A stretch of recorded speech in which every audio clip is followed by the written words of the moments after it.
Good evening, hockey fans, and welcome to another episode of Snipe Celly.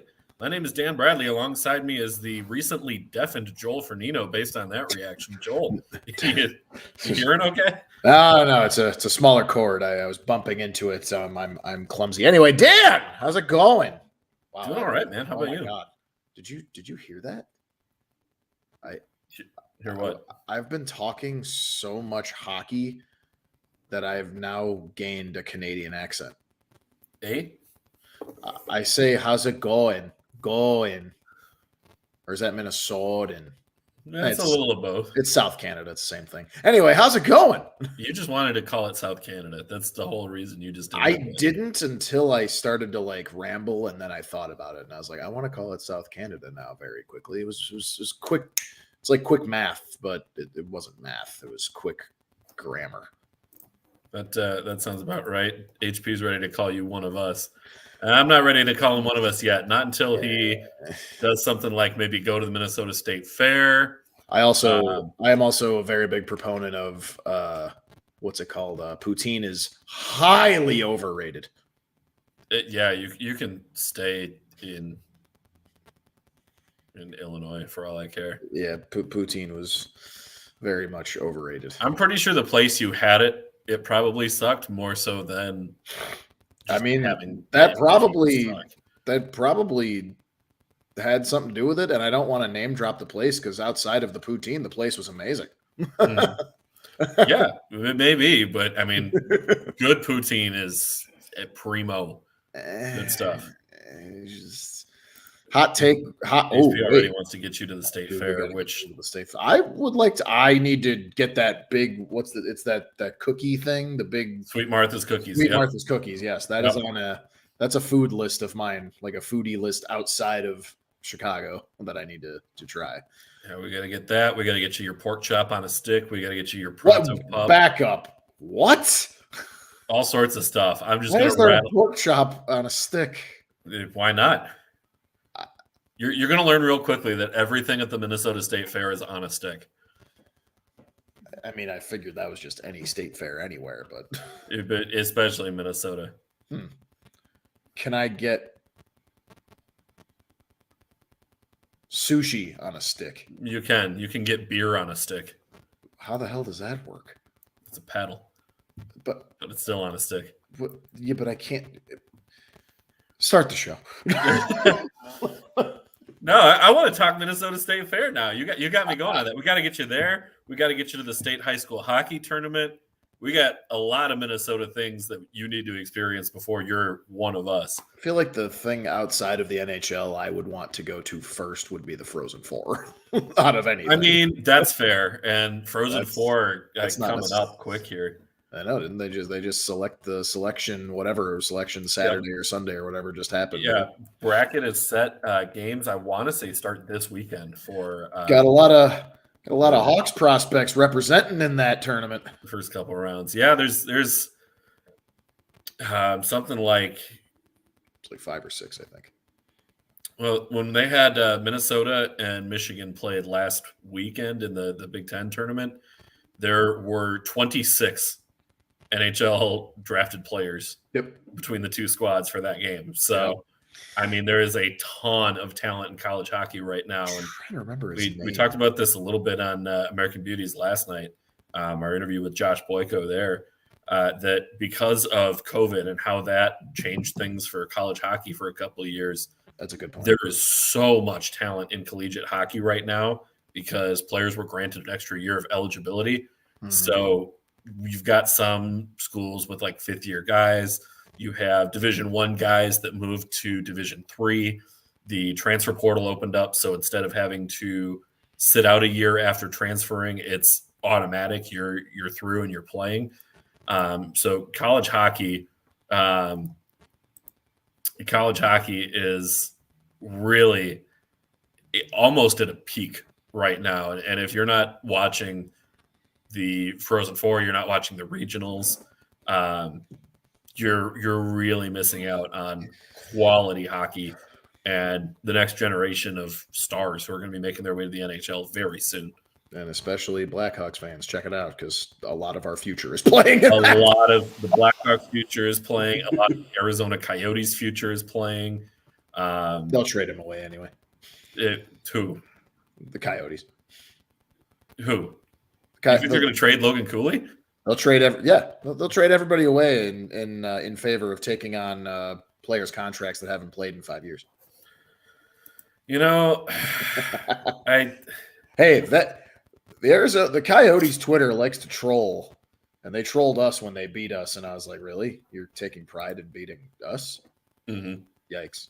HP saying Rhett Pitlick's goal is Exhibit A. Yeah, if you haven't seen Rhett Pitlick's goal, go look that one up. He absolutely undressed the Michigan defenseman. Yeah. Oh god, on that goal. I saw that. His jock is still in the rafters. Like and that was a heck of a goal. Is it what school does he play for? What would MIH be? Who? Matt Capini. Or Matt Capone, sorry.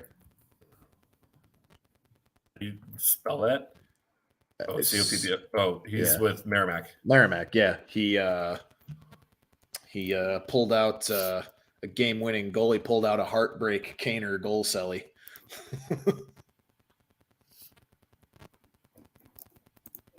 Yeah.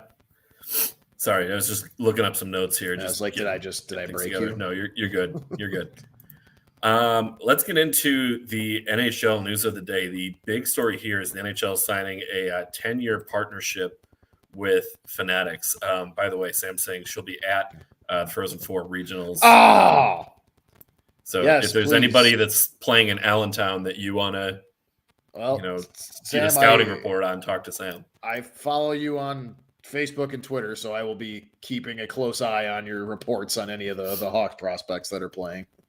I'm surprised she's even tuned into the show right now. She's because she's a super fan, Dan. That's why she is. But she's at the Panthers Flyers game and she's working right now. Hey, her future husband is in net for Florida tonight.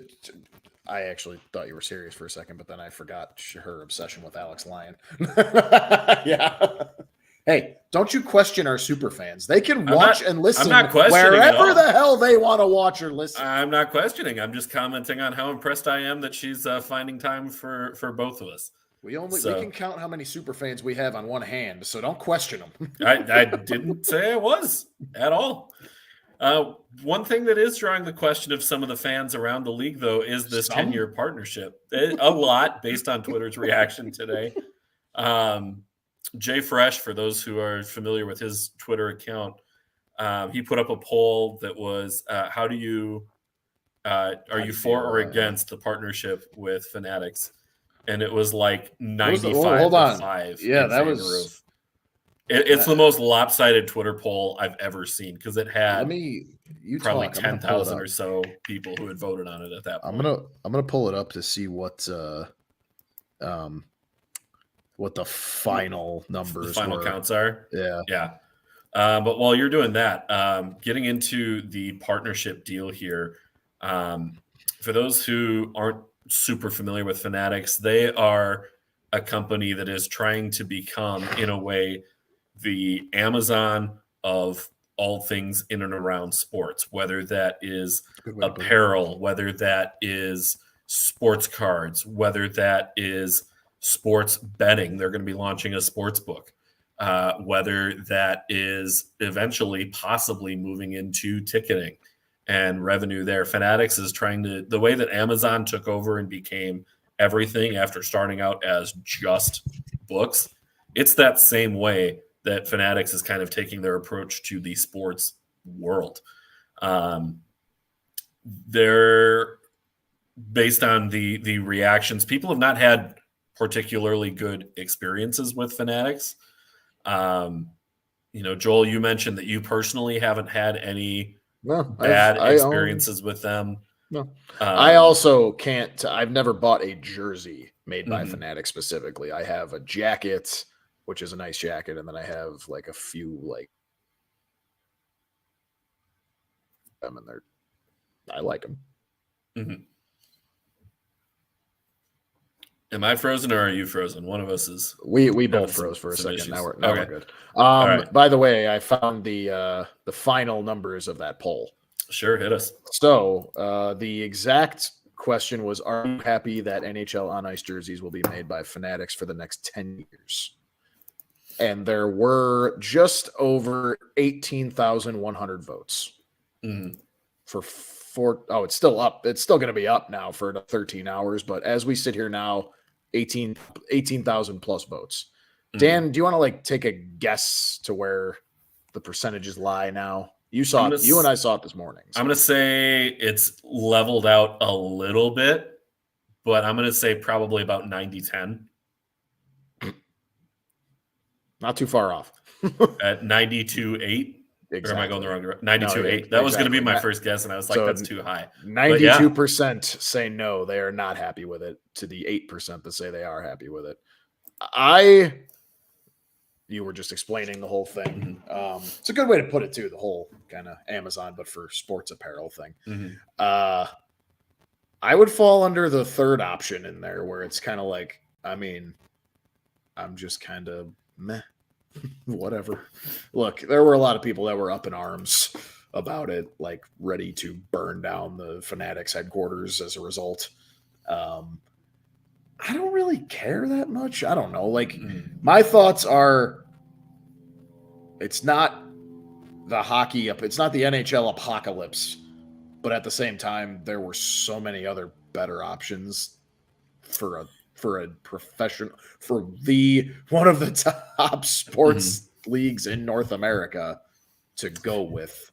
Yeah, like, and one thing that is an important point to make here is that Fanatics has made jerseys at the professional level for on-field usage before. This isn't the first time that they've been doing that. However, I think the big issue that a lot of people have is with the replica jerseys, the things you buy from their website to be the team. HP saying CCM was right there. I totally agree. I was hoping that it would be CCM if they were going to break from Adidas.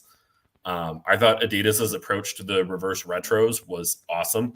I don't feel like that's something Fanatics would have been well suited to do. But Adidas did it. The other benefit to the NHL as well is the facility that currently is producing these jerseys is an Adidas facility. They're going to keep that same facility, just switch over everything so that it's Fanatics instead of Adidas. Here's my question. Go ahead. Why couldn't they get the Adidas deal re-upped? Like, I feel like it just started too. It was only 5 years ago? It seems like it wasn't all that long ago.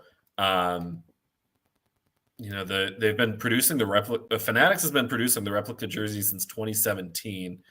I'm trying to figure out here where when Adidas took over, because I remember that being a big deal not too long ago. That Adidas was going to take over the creation of that. That's my biggest question. Like, why? Well, I think we know why. We can probably go nuts on.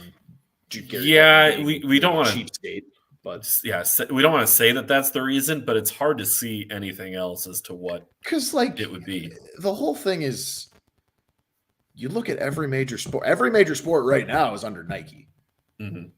Pretty much, yeah. It's NFL, Nike or it's Adidas, like across the board. I think as we stand here today, the NBA, the MLB, and the NFL are all under Nike. I could be wrong, but I saw something today, and I'm pretty sure as we stand currently, they are all under a Nike deal. I'm not saying collegiate sports as well, right? And I'm not saying go Nike. Like HP had a good comment. Like CCM, they're a hockey equipment brand. They also do the AHL, right? Or the juniors, right? Yeah, the AHL. So, like, there you go, right there. That's easy. CCM's a great brand.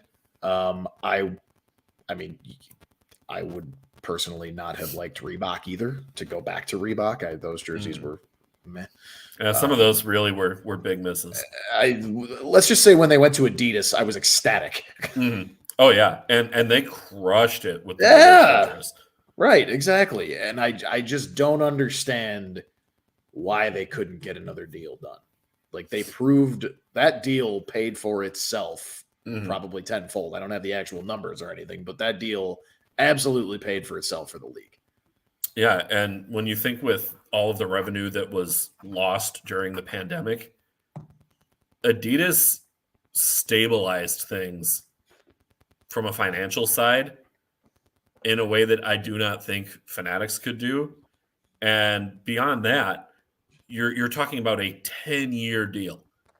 If fans are sick of this by year 2, year 3 of the deal actually taking effect, you're still locked in for 7, 8 more years with fans who aren't going to buy the product because it's not, for whatever reason. People have said that they've had names misspelled on jerseys. They've had poor manufacturing where the shirt or the jersey or whatever they get falls apart after like 3 uses.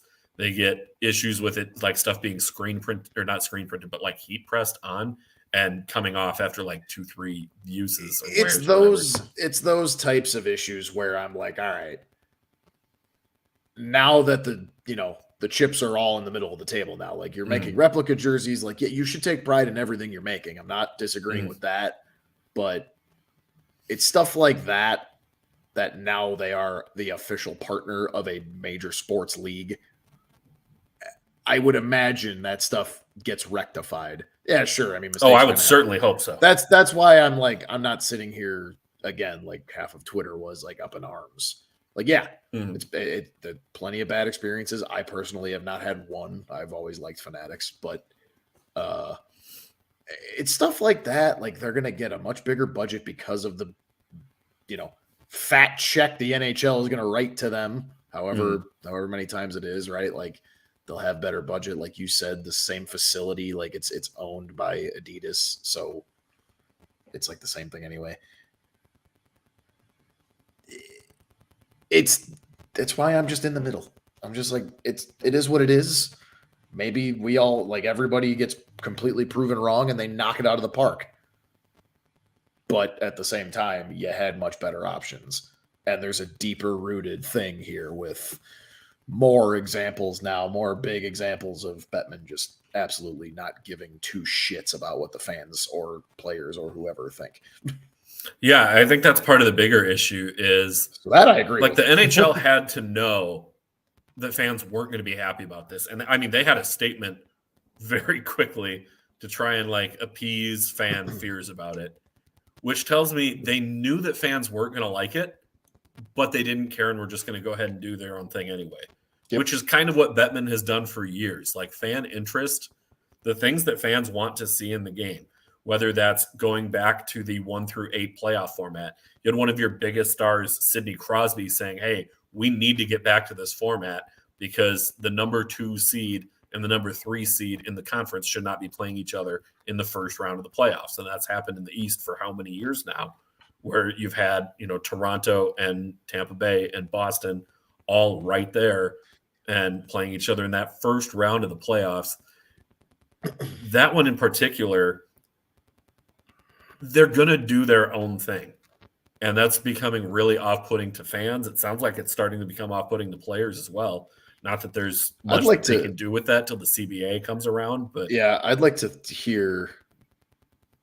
dig in more too. I haven't dug in more, but I'd like to dig in more about like the owners and what their thoughts are. Like it, because obviously all the owners have all this input too, and they, Bettman meets with them. Some of the decisions come from the owners, but I think there's a little misconception that, Bettman's just a puppet for the owners, and that's just not the case at all. Bettman, I don't know. He kind of is. Yeah. Like that's your role as the commissioner, is basically to be the voice of the owners as a collective. But now there may be individual owners who disagree, but I don't know that you're ever going to hear, that sort of a, what do you call it? You're not going to hear too many owners outright disagree with Gary Bettman. That's weird. And you're just not going to. But I guess that's fair. It basically turns into just Bettman is just this spineless yes man of a GM that also is just cheap. Well, and as long as the checks keep coming in for the owners, right? I mean, there's that along with, there's probably a little bit of narcissism in there too, where it's like, no, like Bettman. It's kind of how Bettman talks, like he just mentioned too with you mentioned the playoff format. Like, no, the fans love the current playoff format. And everyone's like, no, we don't. No, we don't. And like, saying I don't hate it, but I definitely would much rather go back to 1-8 or try something else. Well, and that's how you continue to grow the game and get your stars in other markets. Like, especially like we saw during what? You just said a phrase that I don't think Gary Bettman understands that phrase. Can you say that slower? Growing the game by expanding into other markets. Growing the game. Yeah. What a concept, right? That's weird. So I think back to the pandemic year where teams in the Central Division played each other 8 times during the regular season. And then the first round playoff series went to 7 games. So that's 15 games in a season against the same team. I knew more Blues players that year than I knew just about any other team in the league, just by virtue of seeing them that much. That's true. And when you see those division opponents year after year, and those are the opponents you're playing the most in the regular season, it makes sense that to grow the game, you would put somebody in a non-divisional game. Because you've already seen each other that much. You already, like the fan bases know. There's the history there. But if I want to see Connor McDavid, for example, Connor McDavid in a playoff series against Minnesota, I would love and hate to see that because he would absolutely torch us. Like there are 2 teams right now that I do not want to play in the first round of the playoffs, and Edmonton is one of them. I do not want to go against Connor McDavid in the playoffs, especially not this year. Connor McDavid, Dallas is the other one. Like Dallas just scares me, man. I think they're going to win the Central. I think they have a very good shot. If I'm a Wild, honestly, my hope for the Wild is get in a situation where you play Colorado in the first round while Colorado isn't still at 100%. Because I think if Colorado gets to the second round and they're healthy, they're going right back to the Cup final. Well, right now you would be playing Colorado if the playoffs exactly today, so yeah, kind of keep things where they're at for now. You guys are tied too. Yeah, it's right there with Dallas, who I think is Dallas going to break only a point away ahead of the 2 of you. Yeah, I think the Colorado is ahead by virtue of a game in hand. So there is that. Colorado would have home ice, but being 1 point back of Dallas, not having Kaprizov down the stretch will hurt the Wild in the standings. It may cost them home ice in the first round, but getting Kaprizov back healthy for the playoffs is more important. And I would rather, have him sit through the end of the regular season and be 100% for the playoffs than have him come back at 80%, risk further injury, and try and compete for that 2 spot and not even necessarily get it. But yeah, that's a team I don't want to play right now, is Dallas. That's fair. So, in conclusion, we will see what these jerseys look like. Yeah, and deal doesn't take effect until the 25-26 season, so there is still some time. Which get your Adidas jerseys now. if you want the Adidas jerseys, and maybe that's one thing I thought of too. I just realized those Adidas jerseys so comfy.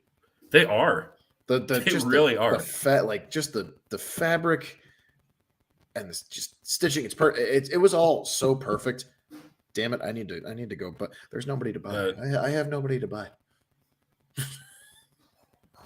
You're telling me you don't want to get try and find a Lucas Reichel jersey? Oh, that's fair. That would be one to get. Lucas Reichel, contrary to your hatred, Seth Jones. I'm sure you could get a new Patrick Kane jersey pretty cheap. I'm sorry, man. I had to do it. I had to do it. That was a jerk move, but I had to do it.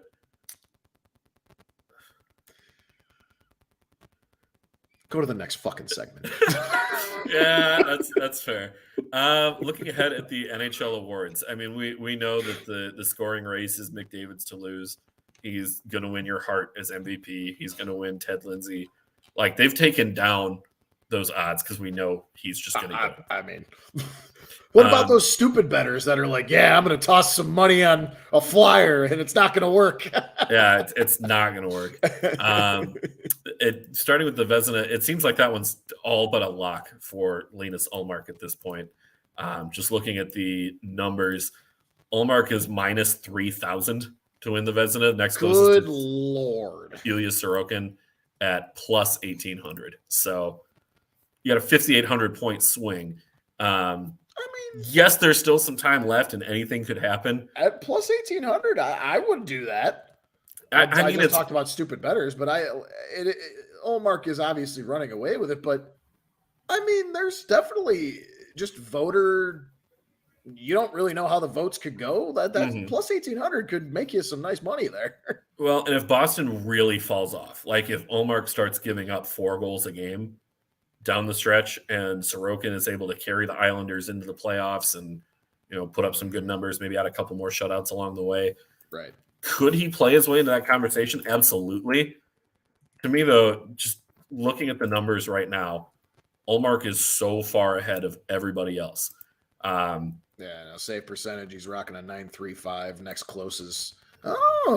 Philip Gustafson with a 19. Yeah, he's in the mix there, isn't he? Yeah, then Ullmark again at top of goals against average at a 1.97. Man, he's sub 2. Mm-hmm. That's nuts. And then, of course, Philip Gustafson right behind him at a 2.08. And then Jeremy Swayman is also right there, By the way, Gustafson, one more shutout than Ullmark this year. So you're saying there's a chance he could get the Vezina. But to Ullmark's credit, he's also scored a goal this year. So I don't know what more you want the guy to do. You know what? That should just be it right there. If a goalie scores a goal in the season, it's an automatic Vezina. You could have a 56 goals against average or something. But you win the Vezina if you score a goalie goal. I was reading one guy's. Well, the problem there, though, is what happens if you get 2 goalies who both score in the same season. Highly unlikely, but possible. Take the highest goals against average and save percentage. I guess. That's when all the other legitimate data comes in. But before the legit data comes in, who scored a goalie goal? If anyone actually thinks I'm serious too, then you check. I have a buddy in a fantasy league who goalie goals were worth 5,000 points.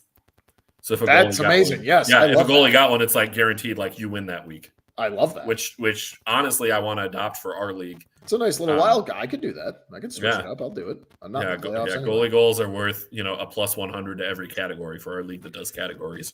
Not to derail, but we talked about fantasy. Can we just talk about the pain that I am in that I missed the playoffs while having Connor McDavid and Mitch Marner on my team? Ooh, buddy. I don't understand what happened. My goalies are decent too. Like I don't understand. I'm trying to get your team called up here to try and we're going to take 30 seconds and just unpack. Why don't we ever do a fantasy segment? We did our fantasy draft. We did our draft show, but we haven't talked an update on that team or any of the news around the league. I mean, I stopped giving a shit when I lost. I went 9-12. Your first problem that I see is that you have Patrick Kane going, he was a fantasy black hole this year. He had his worst offensive season in years. He doesn't hit. He doesn't block shots. From a fantasy standpoint, that's a big one that killed me. That's one slot that wouldn't kill me. Mackenzie Weegar having a very slow start with Calgary. Oh, that sucked. Shea Theodore was injured for half the season. Yeah, I see right now you've got an empty defensive spot in your lineup with 2 defensemen playing on your bench. Well, that's because I stopped caring. If you're still playing, you're in the consolation bracket. Yippee! Competing for that number 1 pick next year. I was a perennial championship contender in this friggin' league. If you ain't first, you're last. I have Artemi. Oh, yeah, Artemi Panarin as well. Forgot about him. Brent Burns. Yeah. Alexander Georgiev. Igor Shesterkin. He took a long time to get started, and Shesterkin coming back down to earth. Yeah, that's fair. That hurt you. Teuvo Teravainen, breakout. Elias Pettersson. Like I said, Shea Theodore was injured. Nico Hischier. I thought I had Jack Hughes. Oh, that's a different team. Never mind. No. Brad Marchand. Well, he was injured, but he came back early. Thomas Hertl. Matt Boldy. Vinny Trocheck. Rupe Hintz. Like, come on. You got a solid roster. And Look, especially for being a keeper league as well. Here's the thing. If we switched to points instead of categories, I would be in the playoffs anyway. Me and Joel competing for the Consolation Championship. Let's go, HP. I forgot to set my lineup, so you might win, but I'm killing you. Never mind. I'm going against Joey this week. No, never mind. I'm not going against you. I'm going against our other buddy. I'm going against Joey with a spot in the championship on the line, and Joey has given me absolutely everything. Joey, take his ass out. It's going to be close. It's going to be really, really close. Dan, at this point, is the Patriots of that league. Everyone hates seeing the championship. We are tied 8-8-2, and we are in day 9 of this matchup. It's a 2-week. It's the 2-week matchup. I always forget to switch that. My bad. to a 1 week. Yeah. Yeah. Yeah. I'm worried. Like I don't think I beat Joey at all in the regular season. So naturally, I get him in the first round of the playoffs too, and I'm terrified. I'm more worried about Joey than I am any other team in this league. Yeah, Joey came into the league and just sprinted. Oh yeah, yeah, he hit the ground running and has put together a very competitive roster. But anyway, back to awards. Hey, baseball USA up 1-0. There we go. Do you think anyone can unseat Erik Karlsson for the Norris? Looking at the odds there, things a lot closer in that one than they are in the Vezina race. But Karlsson minus 330, Josh Morrissey plus 800, Dougie Hamilton plus 950, and Adam Fox plus 1,000. I'm gonna say no. I mean, I don't know if this opens up the perennial argument of should the Norris go to the top point scoring defenseman, which I would say no. But at the same time, if you're just head over heels above everyone else in the point department, it's kind of hard to argue against it. Like Karlsson is going off, and Karlsson has almost as many assists as the next closest defenseman has points. Exactly. There's something to be said for that. Exactly. That's kind of my point. However, I'm not gonna light things on fire for the top point scoring defenseman getting it, but at the same time, he's also doing this on an absolute shit team. Yeah. So, you look at the other names in the list, and I hate using plus minus as a metric, but it really shows the difference in the quality of the teams that these guys are playing on. Dougie Hamilton plus 23, Adam Fox plus 22. Quinn Hughes, again, on a very bad Vancouver Canucks team, but he's plus 16 with 65 points. Now, what's Erik Karlsson has 87 points and is a minus 14. Right. He's on a terrible team. He's on a terrible team. Also, 21 of his 87 points are power play points, which, believe it or not, is actually fewer than Morrissey, Hamilton, Hughes, and Dahlin. And McCarr, for that matter. The other thing that can be brought up, and this isn't always the case, even on bad teams, it's not always the case, but to Karlsson's credit, his goaltending is crap. Yeah, San Jose is. His goaltending is abysmal. The whole team, it doesn't matter who San Jose trots out between the pipes. Right. It's been brutal this year. They're Swiss cheese. Yeah. And it shows in where San Jose is at in the standings. 53 points. They're at the bottom of the Western Conference. They are second in the Bedard sweepstakes, 1 point ahead of Arizona in the Bedard sweepstakes. Or, 1 point ahead of Chicago. I'm looking at the wrong line here. 1 point ahead of Chicago. I was really hoping they would finish the job against Edmonton last night, and it did not happen. Yeah, that not quite nail in the coffin for your chances, but getting darn close. Nah, I'm coming to grips with it. It's not going to happen. By the way, just a reminder, we're throwing this out there. Live lottery draft reaction show. When is it again? Remind the people. Yeah, I want to say it's May 8th. That sounds right. see. Yeah, draft lottery will be May 8th. What time? Just close the tab. Probably 8:00 p.m. Eastern would be my thought. Monday. Why don't we just do our episode on Monday then that day? Yeah, we could do that. Yeah, evolve the whole show. Yeah. It'll probably be like 7 Central, 8 Eastern, most likely. 7 p.m. Eastern. So 6. Look at that! Our usual show. That's a sign. It's almost like the NHL are Pod Snipe Celly fans. That's what it sounds like to me. That's what I'm hearing. And new to schedule it around us. Mm-hmm. It's almost like they know they either want to destroy my heart or make my heart happy. I mean, there really is no other option with this lottery draft. I mean whoever follows me on Twitter will know that I just sold my betting soul to get Connor Bedard. I said, may I never win a sports bet again if it means Connor Bedard is a Blackhawk. NHL betting has not been kind to me lately. March Madness betting has been very kind to me. Yeah, that's been a little better. By the way, the Winnipeg Jets are dead to me. They are absolutely dead to me. They should have been. I will not bet on them again this year. They're a divisional rival. They should. Right, but you would think playing a St. Louis Blues club that has moved on from O'Reilly and Tarasenko and Achari and all the other pieces with that team that had Jordan Binnington under a suspension. They were playing St. Louis's number 3 goaltender and yet could not score a goal. And that is the one leg that did not hit in a 6-leg parlay. Look, Winnipeg, you're dead to me. Hey, you were just talking up Dallas. Dallas is dead to me from a betting perspective. They were 1 leg and like a 4-leg parlay, and I had them beating, I want to say it was Ottawa, a team that they should easily beat. Mm-hmm. They didn't. I think it was Ottawa. It was either Ottawa or was it Arizona? I don't know. Arizona it was has a team given that teams just was not fits this season from a betting perspective, with when they covered, with when they hit on the money line and steal a win that they really have no business doing. I already feel terrible for anyone who listened to our parlay of the day, because the over in Hurricanes Rangers ain't looking too hot right now. I mean, it's still relatively early in that one. It's the end of the first, and it's 1-0. There's time. From a team that scored 7 goals and 6 goals back to back, and you're only putting up 1 right now? How many goals did they give up?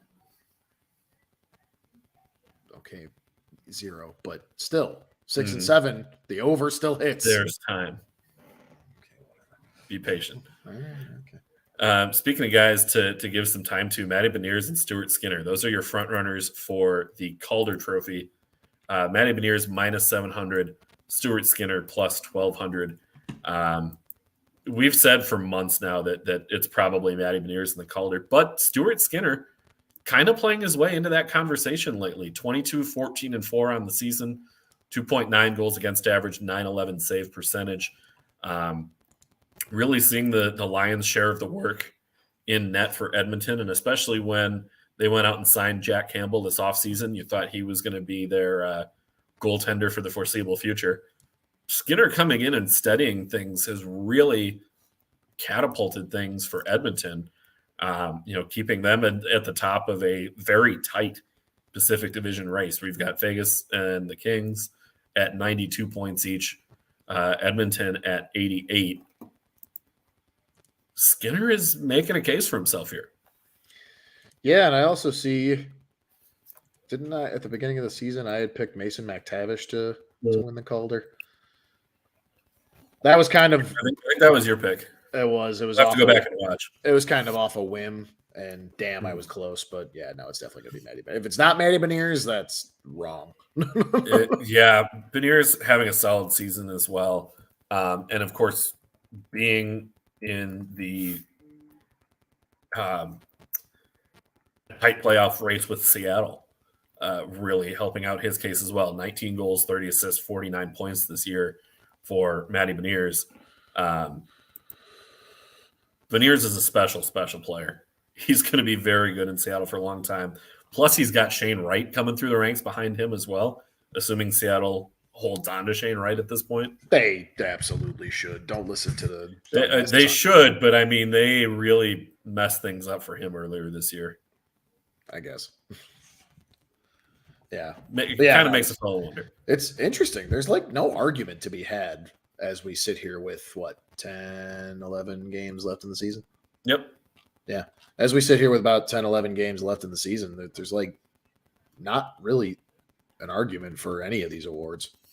It's kind of a change of pace outside of McDavid, who's, the last 3 years pretty much made it, a no contest for the Hart and the Art Ross. Yeah. But outside the big one now is going to be, does McDavid make it to 150 points? What did I say? 10. Well, let's actually check it. How many games? They've got 11 games to go. He has 136 points on the season. So he needs 14 points over the next 11 games. Yeah, he's going to do it. I hope he does it. That's I hope he does too. That'd be so cool. Yeah, I think he does it.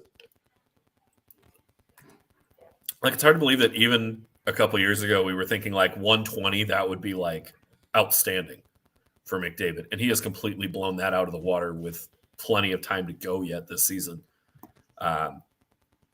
Just on another level right now than everybody else in the league. He's so good. He's averaging over almost 2.5 points a game. Yeah. That's what he's averaging. What he's doing is insane. He's averaging 2.34 points a game. Yeah. That's unheard of.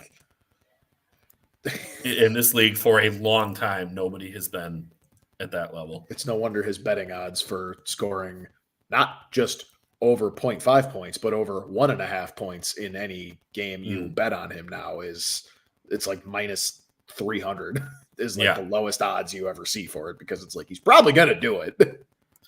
And speaking of these odds, let's get into some Wednesday night picks here. We both had reasonable weeks last week, got back into the win column. Joel, you went 3-1. I went 2-2. The big killers for me, and of course what separated the difference was Toronto and Colorado. That game went to overtime, and in fact went to the shootout. Colorado won it in the shootout, so that one could have gone Toronto. Either way. That was close. No, that helped you. Yeah, no, I'm saying screw you, Toronto. That every time I pick them on Wednesday night picks, they're always a loss. But you didn't pick them. I know. That's why I didn't pick them.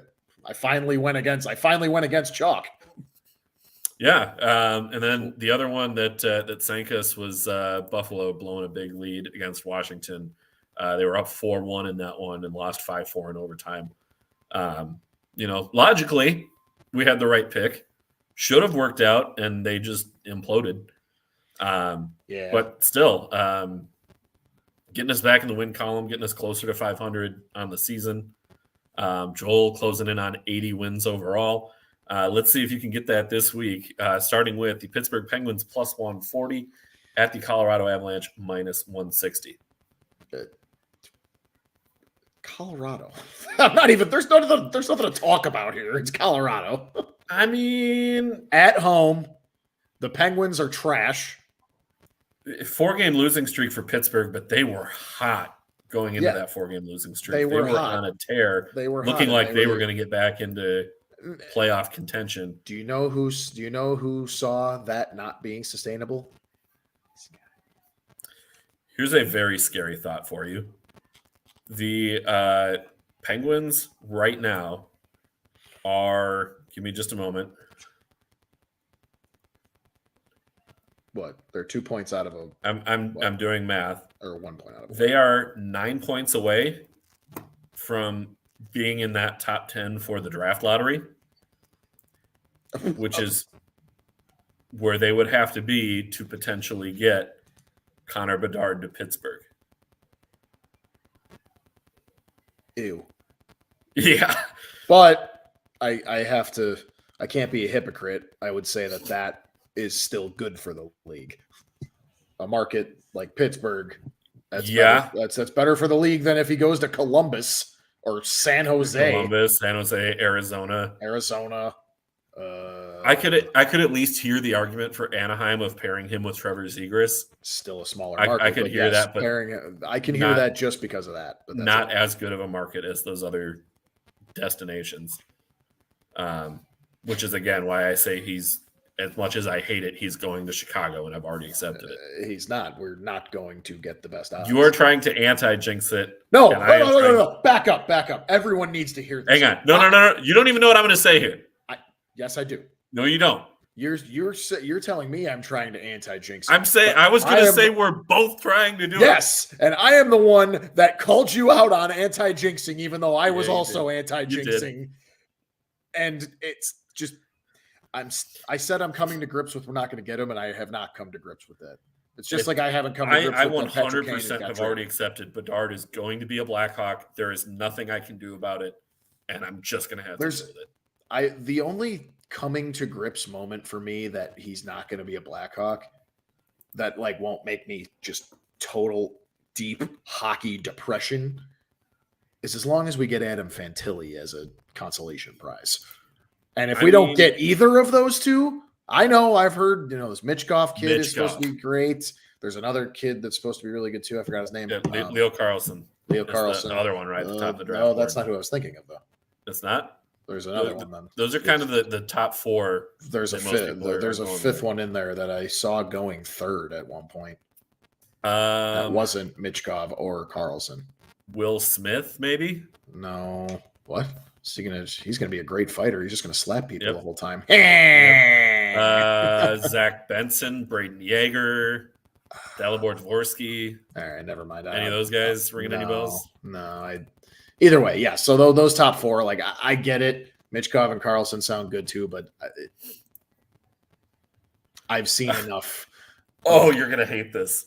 Oh God, what did you just do lottery? I just did a tankathon. Hit the button for a mock to sim.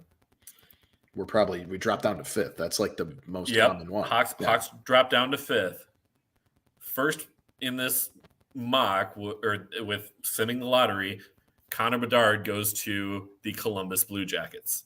But that's like the That's second overall, jumping up 9 spots to get Adam Fantilli, the Washington Capitals. What?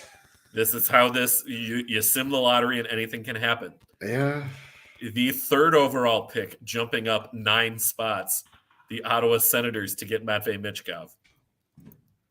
Oh, that's good for them. The Sharks slide down 2 spots, pick Carlson fourth. The Hawks slide down 2 and take Will Smith fifth. All right, I'm going to do it right now too. You just clicked once, right? Yeah, Tankathon, I only clicked it the once. All right, me too. I hate life. I could spend so much time on Tankathon just running this. And we ended up with fifth. Yep. Jumping up 4 spots to get Connor Bedard is Montreal. Oh. Again. Please don't do that. I don't know what's happening, but again, jumping up 9 spots to get most likely Adam Fantilli was Washington. Yep. And then third is Columbus, fourth is San Jose, fifth is us. All right, if I click it a second time, I hate everything. Oh, God. Oh, my God. I absolutely despise that. What did we get this time? Jumping up 8 spots to get Connor Bedard was the St. Louis Blues. Oh. I will never watch hockey again if the Blues get Connor Bedard. You heard it here first. I think we've all accepted, or we all know at this point. I'm absolutely going to hate it when Bedard goes to Chicago. Dude, I just hit the team that I am rooting for, like if it's like top, this is the team I least want to get Bedard. Number 1 is Chicago. Number 2 is the St. Louis Blues on that list. That's, I think, the only team that you and I can 100% agree we both lose if he goes to St. Louis. For the sake of growing the game, it's good for us to get him. Put him in a big market. Also, it just took me 7 clicks to finally get the first overall pick for Chicago. 7. It's not happening, Dan. I know Tankathon is just a friggin' draft simulator that someone made, but still. 5. Oh, if Sam is still watching, she'll like this one. The Flyers moving up 5 spots to get Bedard. Montreal moving up 3 to get Fantilli. Hawks still pick fifth. It's like fourth or fifth is basically the solidified position that we're going to pick. 6, 7. I'm going to see how many click. Oh, this one had Detroit moving up 9 spots to number 1. Interesting. 10. Well, there were 2 in a row where we just got 11. The Caps moving up 10 spots. I can't believe we've gotten the Caps to move into the top 2 more often than we've got the Hawks moving into the top 2. There you go. It took me 13 clicks to finally get Bedard to Chicago. Yeah, so guess what? It's not going to happen. Yeah. Anyway, let's bring it back. Let's make our pick for this game. Colorado. You're right. Oh yeah, Colorado easily. Yeah, and then the other game, Arizona Coyotes plus 1.5 goals at plus money, plus 145. At the Edmonton Oilers minus 1.5 goals, minus 170. Joel, you mentioned the absolute heater that Connor McDavid has been on this season. The Coyotes for the bit is tempting. It is. I get it. It's tempting, except against such an insane offense. Oh, man, that's tough. Oh, God. I'm going to let you go first on this one. Connor McDavid, 33 points in 22 games against the Coyotes. 16 goals, 17 assists. He has historically been very good against them. 21.3 shooting percentage against Arizona. That is his 4th highest against any opponent. Jeez. So, I mean, the points prop aside, I'm absolutely hammering McDavid for a goal outright tomorrow night. Not just getting a point, but a goal. Honestly, I'll probably join you on that. I'm with you on that. I'm hammering that in a goal scorer parlay. I'm hammering that on an individual bet. The odds probably aren't great for an individual bet on that one, but he hasn't had a goal, I think, in the last couple of games. Good question. Let's look things up here. Last I checked, and I usually follow them specifically. So against the Sharks last night, he did not have a goal. Okay, but that broke a goal streak. Right, but I thought broke a 4-game goal streak. That did? Yeah. Did it? Yep. Against the Oilers. Against the Kraken. 12 points in his last 5 games. Unbelievable. Oh, he did have a goal. Okay. Oh, that was probably empty netter. Okay, never mind. I'll probably go chalk. I usually am fun and I go for the bit, but not this time. I've done for the. I actually did Coyotes for the bit. I think the last 2 Wednesdays we had them in a row, and I did it for the bit, and I think it hit. But that means they're due for a loss. So I'm going to take the Oilers. I think they can put them away minus 1.5. But will Dan do it?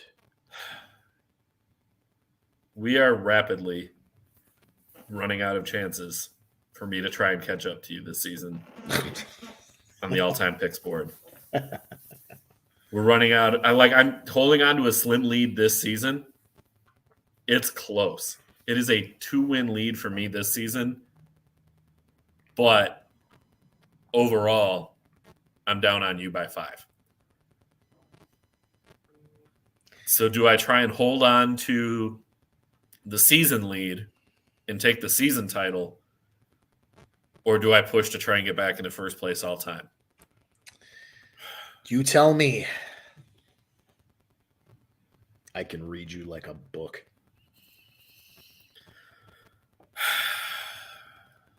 I want to do it. I want to do it. I can't do it. I can't do Coyotes for the bet. I have to take Edmonton. Damn, you just beat me to playing the Jeopardy music. We need a soundboard. There's a sounder that we need to get added to the bar here soon. There's a lot we need to get added. Let's work on that. Yeah. I will be out of town this weekend. Again? Yep. Going to a wedding in Hawaii this weekend. Whoa! Yeah. So our very own Dan Bradley's going to come back with a tan. Yeah, I need it. But Eric Mason, who one of the in my wedding coming up here. It's his wedding. So yeah, we will That's where I'll be this weekend. Yeah, so we're both in agreement on Edmonton. Oh, wow. Okay. We're both in agreement on Colorado. It's Those a little only, bit of a those boring only pick. two? There's only 2 games tomorrow. Good job, Bettman.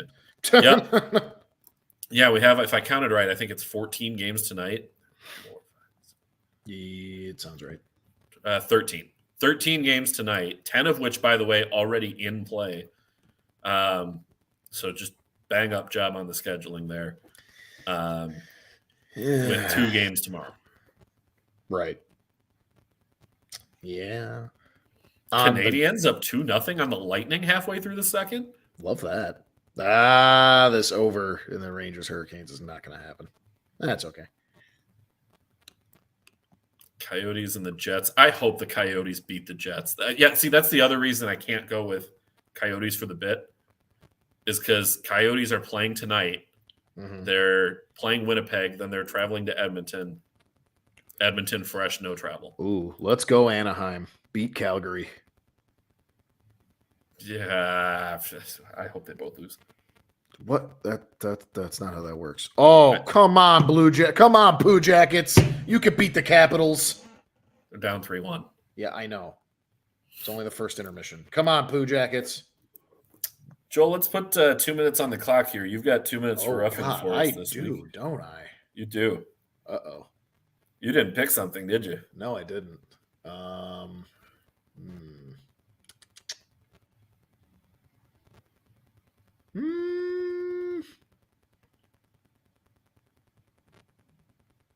Let me know when you're ready. I've got the clock ready to go for you here. I mean, unless you have something, you can feel free to interrupt me.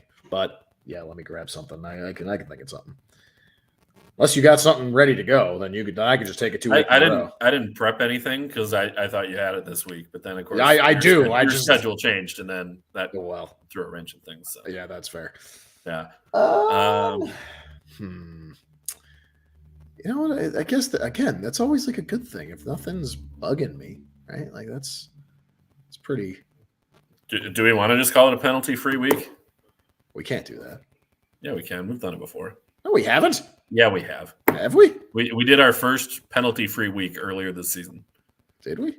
Yeah, I think we've done it maybe twice. Once for sure, maybe twice. Huh. That's interesting. It might have to be a penalty-free week because I am not pissed about anything. Yeah. Oh, yeah. Oh, the other one was when HP was on. That's why you don't remember. We did one because he was having some internet issues, and yeah, I was going to give it to him. That's and, right. Yeah, the clock wasn't working, and his computer was lagging. So yeah, so that's when we hit the second one. But yeah, we'll call it a penalty-free week. All right, I guess we got a penalty-free week. We got the lady. We talked about awards. Snipe Celly gets the Lady Bing this week. We do. Stayed out of the box. Episode 21 of season 2. But yeah, no penalties served. So I don't think we're going to end up on the awards list, though. The betting odds not counting on us being there. What do you mean? Too many other roughing penalties in other weeks. I mean, yeah, that's fair. But that's okay. Oh, man, we finished just under an hour. Look at that. Yeah, look at us. Look at us. Just what we try and do. As the playoffs are. Paul Rudd. Hey, look at us. Look at us. Who would have thought? Not me. I love Paul Rudd, man. Thanks to everybody who watched tonight's episode, commented throughout the show as well. Joel, I'm going to let you read the rest for a minute.